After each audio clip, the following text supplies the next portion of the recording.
செல்வ செழிப்புடன் வாழ்வதற்காக நாம் வணங்க வேண்டிய தெய்வங்களுள் மிகவும் முக்கியமான ஒரு தெய்வமாக திகழக்கூடியவர் குபேர பகவான் என்று நம் அனைவருக்குமே தெரியும்.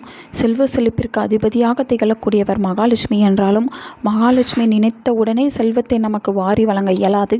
குபேரர் தான் அந்த செல்வத்திற்கு பாதுகாவலராக திகழ்கிறார் என்பதால் குபேரரின் அருளையும் ஒரு சேர நாம் பெற்றால்தான் நம்மால் செல்வ செழிப்புடன் வாழ முடியும். அப்படி குபேரரின் அருளை பெறுவதற்கு பெறக்கூடிய செல்வத்தை தான் குபேர சம்பத்து என்று கூறுகிறோம்.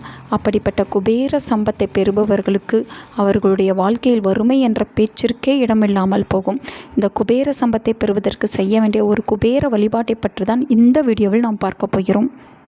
இந்த வழிபாட்டை வியாழக்கிழமை அன்று காலை 6:15 மணியிலிருந்து 6:45 மணிக்குள்ளோ அல்லது காலை 9:30 மணியிலிருந்து 10 மணிக்குள்ளோ அல்லது இரவு 8:15 மணியிலிருந்து 8:45 மணிக்குள்ளோ இந்த வழிபாட்டை நாம் செய்ய வேண்டும்.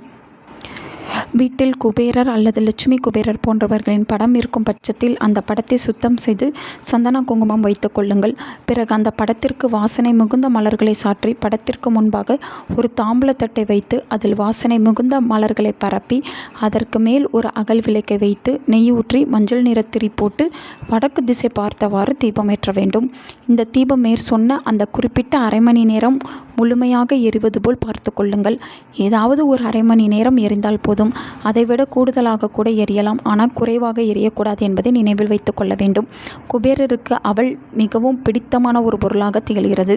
அதனால் இந்த தீபத்தை ஏற்றி வைத்துவிட்டு அவள், பால் மற்றும் சர்க்கரை அல்லது வெள்ளத்தை கலந்து நெய்வேத்தியமாக வைத்துக் கொள்ளுங்கள். இயன்றவர்கள் பெரிய நெல்லிக்காயை கூட அந்த தீபத்திற்கு முன்பாக நெய்வேத்தியமாக வைக்கலாம்.